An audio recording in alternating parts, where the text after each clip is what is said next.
അങ്ങനെ Shri P C Thomas കൂടി telephone ലൈനുണ്ട്. ശ്രീ പി സി തോമസ്, മധ്യ കേരളത്തിൽ ബി.ജെ.പിയിലേക്ക് ജോസ് കെ മാണി പോകത്തക്ക വിധമുള്ള ഒരു രാഷ്ട്രീയ മാറ്റത്തിലേക്ക് കാര്യങ്ങൾ എത്തുന്നുണ്ടോ?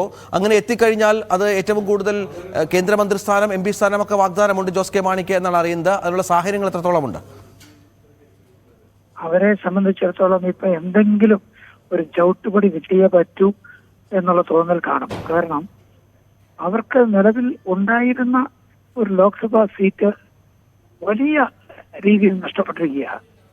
അതും എല്ലാ പത്രങ്ങളും മീഡിയകളും എഴുതി കേരള കോൺഗ്രസുകൾ തമ്മിൽ ഉള്ള പോരാട്ടമാണ് എന്ന് വ്യക്തമായിട്ട് എഴുതിയിരുന്നു. ശരിയാ, കേരള കോൺഗ്രസുകൾ തമ്മിലുള്ള പോരാട്ടത്തിൽ കേരള കോൺഗ്രസ് എന്ന ഒറിജിനൽ പേരുള്ള 64 കാലത്ത് പാർട്ടി ഉണ്ടായപ്പോൾ ഉള്ള ആ പേരിന്റെ കാരണക്കാരായ ആളുകൾ, പി ജെ ജോസഫ് നേതൃത്വം നൽകുന്ന പാർട്ടി ഇന്ന് ആ മത്സരത്തിൽ വൻ വിജയം കരസ്ഥമാക്കി എന്ന് പറയുമ്പോൾ അവരെ സംബന്ധിച്ചിടത്തോളം തല കുനിച്ച് നിൽക്കാനുള്ള ഗതികേടിലായിരിക്കുക. അതിന്റെ കൂടെ ഇപ്പോ രാജ്യസഭാ സീറ്റ് കൂടി ഇല്ലാതായാൽ അവർക്ക് പാർലമെന്റിലൊരു ആള് പോലും ഇല്ലാതാകും. അടുത്ത ഒരു തെരഞ്ഞെടുപ്പ് വരുമ്പോൾ LDF-ൽ നിന്നാൽ അവർക്ക് ഒരു സീറ്റ് പോലും നിയമസഭയിൽ കിട്ടും എന്നുള്ള ഉറപ്പുമില്ല. അങ്ങനെ വരുമ്പോൾ എന്താ അവരുടെ സ്ഥിതി?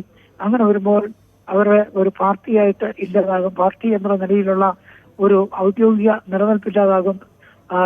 ഇപ്പൊ കേരള കോൺഗ്രസ് എന്ന പാർട്ടിക്ക് MLA 2 ഉണ്ടായിരുന്നുള്ളത് കൊണ്ട് ഒരു ചെറിയ പ്രശ്നം ഉണ്ടായിരുന്നു. ഞങ്ങൾക്ക് അംഗീകൃത പാർട്ടിയാകാൻ പറ്റിയില്ല. പക്ഷെ ഇപ്പോൾ ഞങ്ങൾ ഒരു പാർലമെന്റ് സീറ്റ് ജയിച്ചപ്പോൾ അംഗീകൃത പാർട്ടി കൂടിയായി. അപ്പോൾ അവർക്ക് അതിനകത്തുള്ള ക്ഷീണം കാരണം അവർ ഏത് സ്റ്റെപ്പും ചിലപ്പോൾ എടുത്തു എന്ന് വരാം. അതിനകത്ത് അതിശയിക്കാനില്ല. എനിക്കറിയില്ല അങ്ങനെ വല്ലതും ചിന്താഗതി ഉണ്ടോ എന്ന്. പക്ഷെ അതുപോലെ തല മുട്ടിനടിയിലേക്ക് താഴ്ത്തി നിൽക്കുന്ന ഒരു സ്ഥിതിയാണ് കേരള കോൺഗ്രസ് എം എന്ന പാർട്ടിക്ക് ഇപ്പോൾ വന്നിരിക്കുന്നത്. അതുകൊണ്ട് ഏത് നിലയിൽ അവർ പോയാലും അത് അവരുടെ പിടിച്ചു നിൽക്കാൻ മാർഗമില്ലാത്തത് കൊണ്ട് പോയതാകും എന്ന് തോന്നാനുള്ള ഒരു സാധ്യത എന്റെ മനസ്സിൽ തോന്നുകയാണ്. നന്ദി Shri P S Thomas. Sreeth, നമ്മൾ മനസ്സിലാക്കുന്ന ഈ കോട്ടയത്തെ LDF സംഘടനാ